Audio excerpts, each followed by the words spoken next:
Hi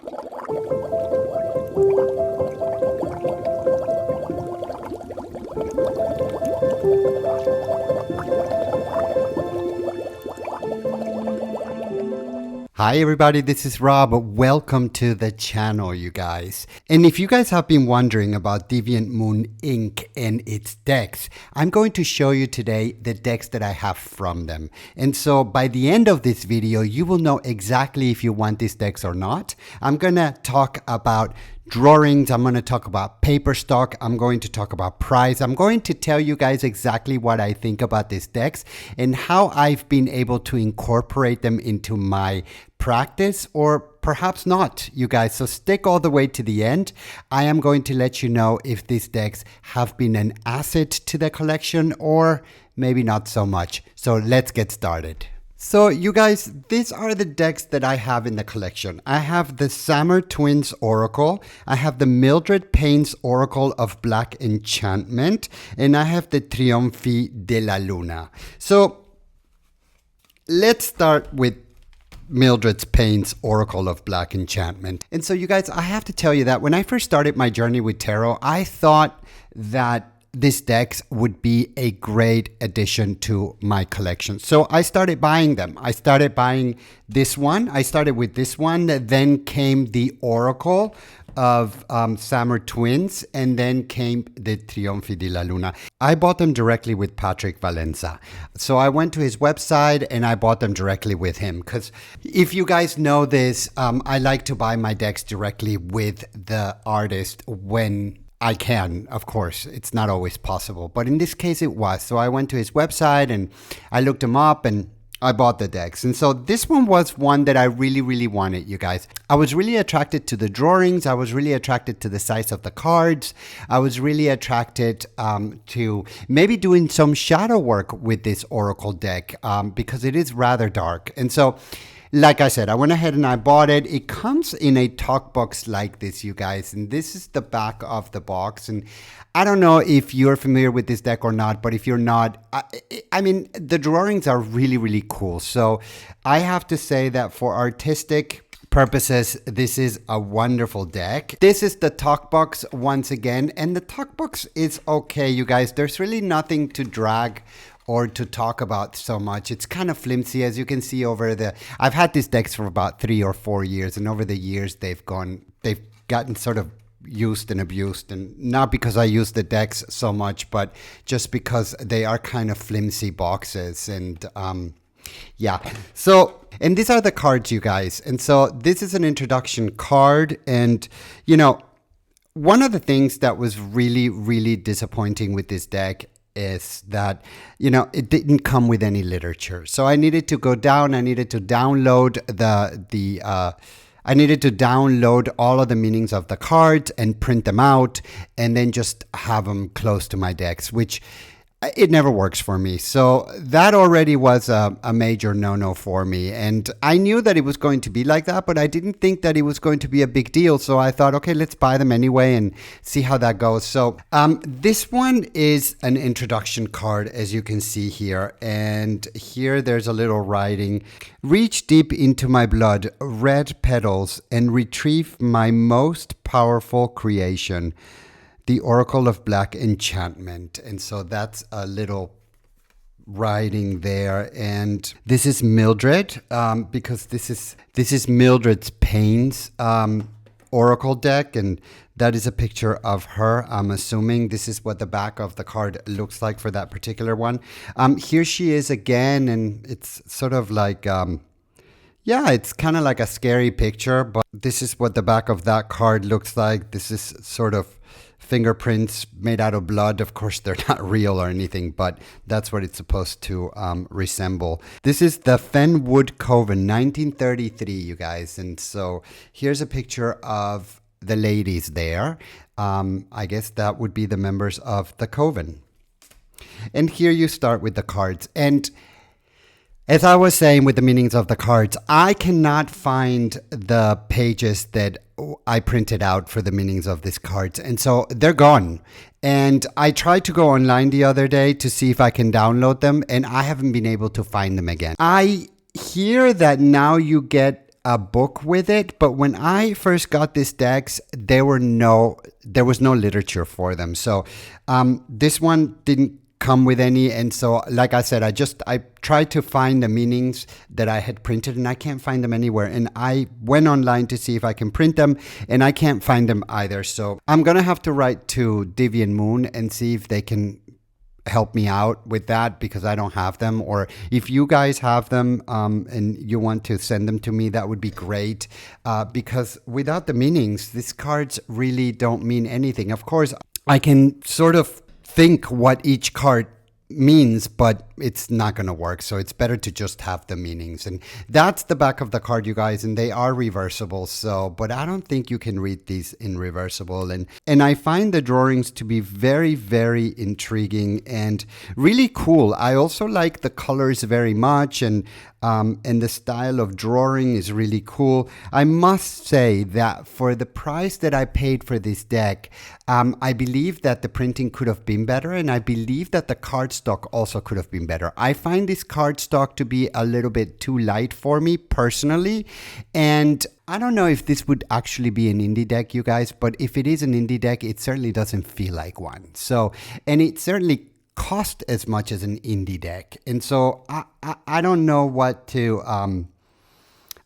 think about that, because these cards were costly. So I was sort of hesitant about getting them, because I just didn't know if it was really going to be worth it. And in the end, my feeling about this deck is, yeah, it's worth it in terms of the artwork, but now I don't have the meanings for them.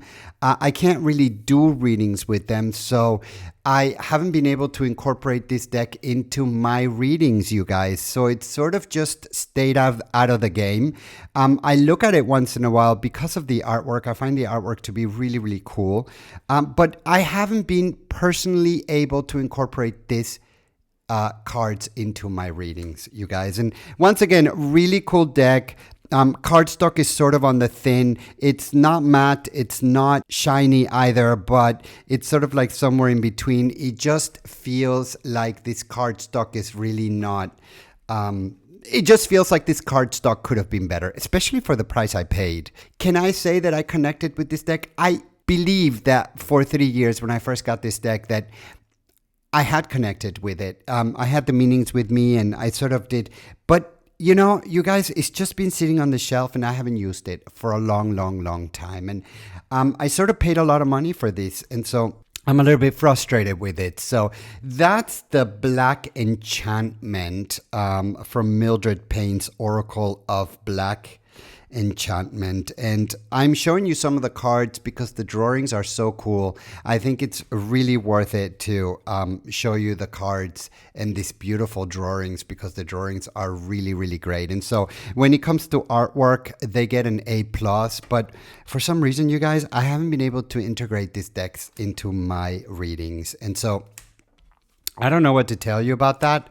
I just can say that I haven't had any luck with that, you guys. So really cool drawings. In terms of the cardstock, not so sure about it, but you guys, let me show you the next deck on my collection.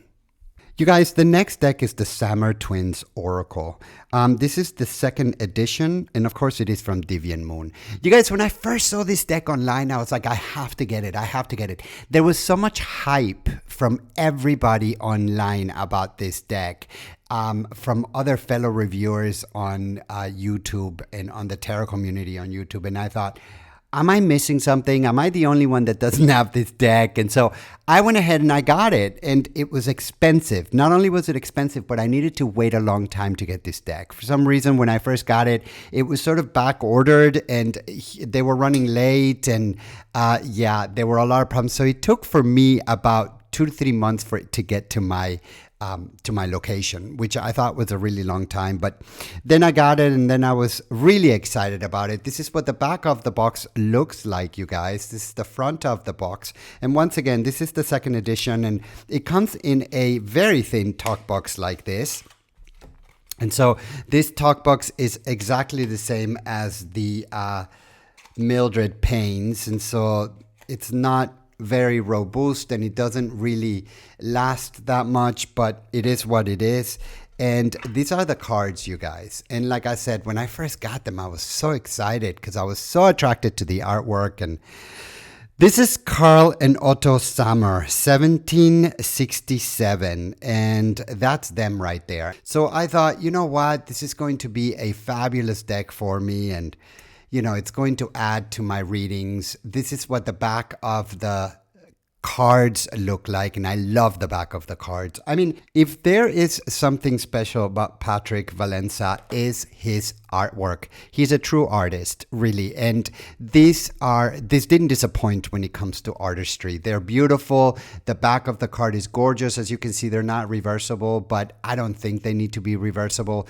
And this is what the cards look like. I was so attracted to these cards, and I must say, you guys, that out of the 3 decks that I have here, this one has got to be my favorite.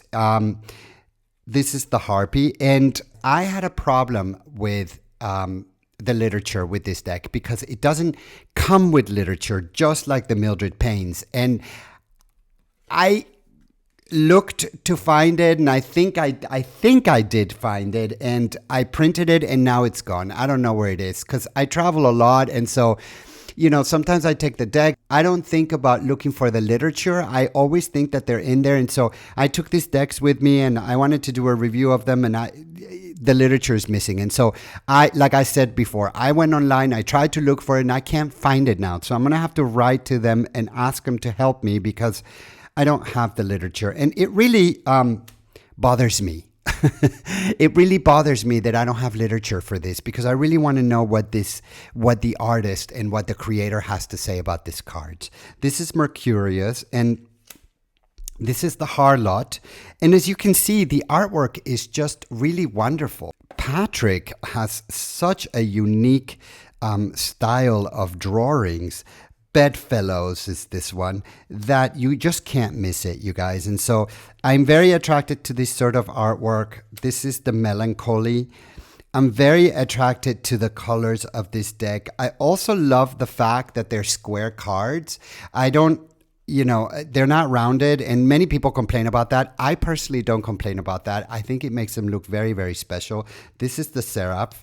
And when it comes to cardstock, you guys, it's exactly the same cardstock as the Mildred Pains. And all of these were printed in China, and I'm thinking that they were printed by the same printer because they all have exactly the same sort of paper, and they all have the same printing quality. And so I'm thinking that they're all done by the same printer, you guys. This one is the Rebis, and love the colors, love the images, really the Grotto, but I don't have any meanings for them. Have I been able to incorporate this deck into my readings? No, I haven't, or into my practice. I have not, you guys. So once again, this is the Butcher. I have them for the artwork. That's all I have them for, you guys. They were expensive as well. So now if you ask me, is it really worth the money just to have them sitting around just for the artwork? I don't know. I don't know. That's a decision that you're going to have to make on your own. For me, I would say I'm sort of torn about it, you guys. This is Sophia. I don't know if they were really worth it or not. I think the price is really high for them, that they just sit on the shelf without being used. This is the Mermaid. I don't know that they're really worth it for me, but nevertheless, I like them. I think the artwork is beautiful, and this is the Fawn. Celestia is this. This is a Drune card.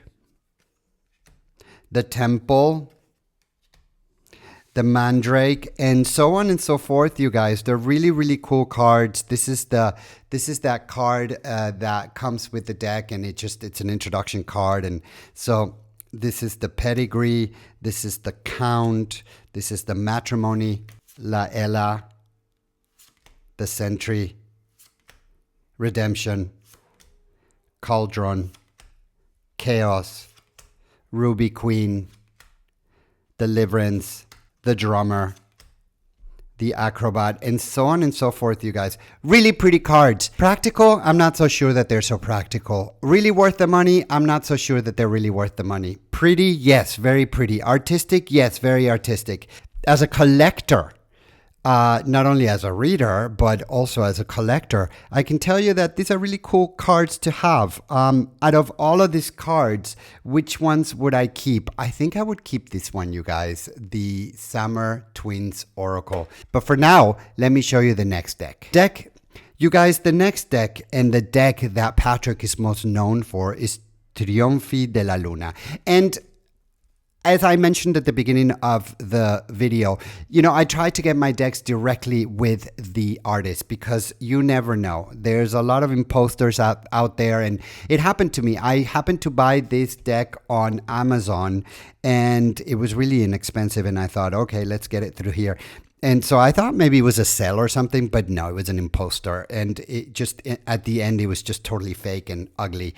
But, you know, this is Patrick's most popular deck, I think, out there. When this deck came out, everybody was just going crazy about it, right? I mean, it's just such a wonderful deck and this and that. And I thought I need to have this deck as well. And I have to tell you guys, that's not happening to me anymore.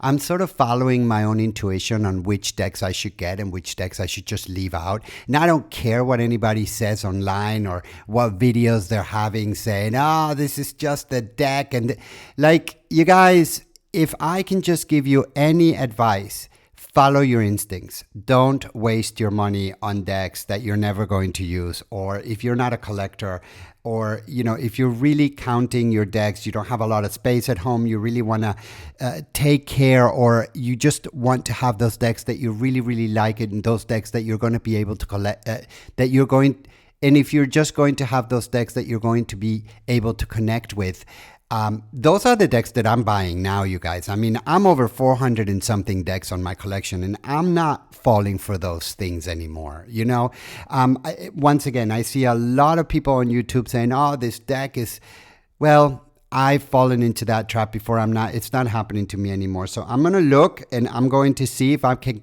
maybe connect with the decks. But as I've said before, you guys, I can't connect with decks until I actually hold them on my hands. And so this is the same thing with these decks, and this one comes also in a talk box, and the talk box is exactly like the other ones. Once again, printed in China, made in China, and I think they're all done by the same sort of printer, and so you're gonna find that quality is all the same with these guys.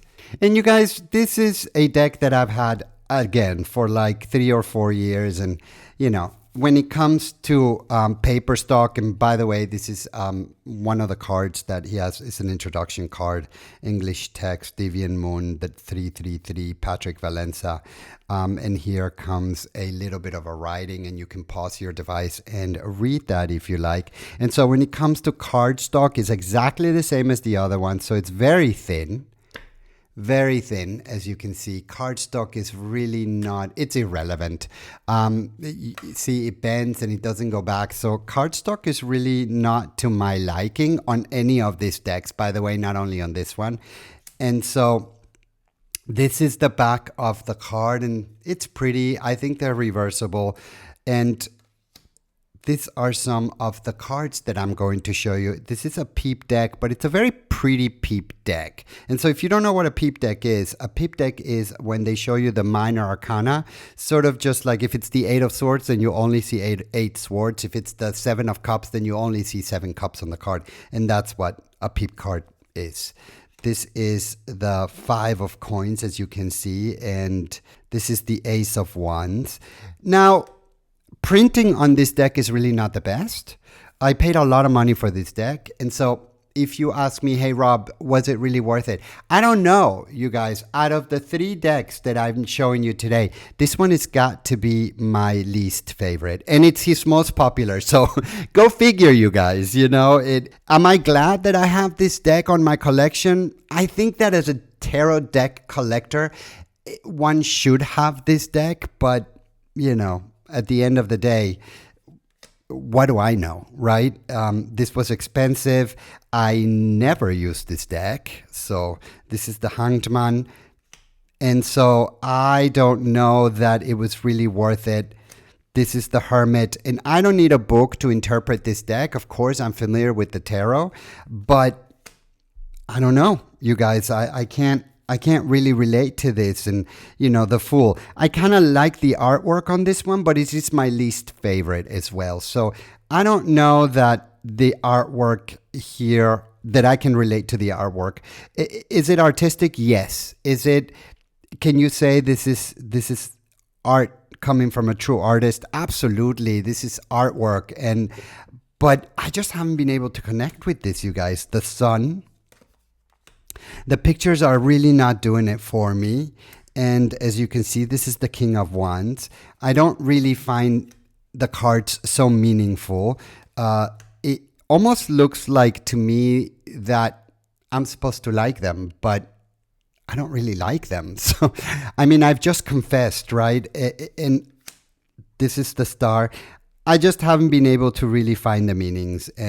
But is it pretty? Yeah, it's pretty. It's very pretty. And is it interesting? Yes, it's interesting. That's the Magician. But could it be better quality? Absolutely, it could be better quality.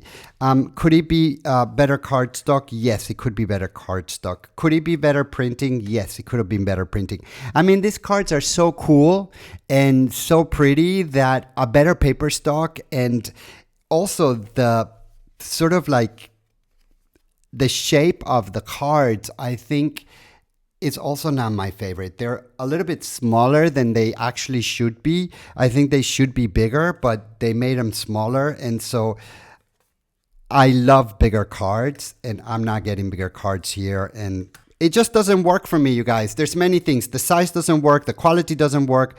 The artistry is really cool and beautiful. Once again, I've repeated myself because I want to make sure that the artist gets credit for this, because it is a fabulous these are fabulous drawings, really. But for me personally, they haven't done anything. This is the Devil. This is the Three of Swords. This is the Two of Cups. This is the Strength.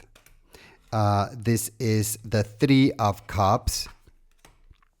This is the Seven of Cups. And I was sort of sad at the beginning because I thought, and I was disappointed because I paid so much money for these decks. And I thought, you know, why is it that I'm not connecting with them? Why is it that, you know, am I the only one that's not connecting with them? So you guys, let me know, have you connected with these decks? What are your thoughts about these decks? Please let me know that. I want to know what everybody else thinks about this, because every single review that I've seen seems to praise these cards, and I have a disconnect with them. So you guys, out of these three decks, I have to tell you that the one that I would keep would be this one. The Summers Twins Oracle. I really like the format. I really like the drawings. I really like the coloring and the shades, and the quality I find on this one to be a little bit better than the other ones. And you guys, if you are thinking about these decks, think about it carefully, because they are expensive. So make sure that you're going to connect with them. Make sure that you're going to be attracted to these drawings and be attracted to what they have to offer, because if you're not, maybe you'll fall flat on your face like I have. So am I glad these decks are in my collection? I don't know, you guys. I'm glad that this one is in my collection. I mean, I feel like I should at least have one from Patrick Valenza. And so I'm happy that this one is in the collection. These other two, I'm not so sure about. The Mildred would be my second favorite, and this one would be my last favorite, you guys. And so if I didn't have to get this, or if I could do it all over again, I probably wouldn't get this one. And I don't know that I would get this one. This one I would definitely get because I think it's very pretty. But the other two, I'm not so sure about. You guys, I hope this video really helps you out. I hope that you get a better idea of what these decks are all about, because they cost money. So the whole intention here is to give you an idea of what these decks look like and how they feel. And hopefully you'll get a better idea before you go ahead and make a purchase like this. Because like I said, they're not, you know, they're not 25 bucks. They're more than that, a lot more than that. So you guys, as always, don't forget to subscribe to the channel. Thank you for watching. And as I always say, you guys, until the next time.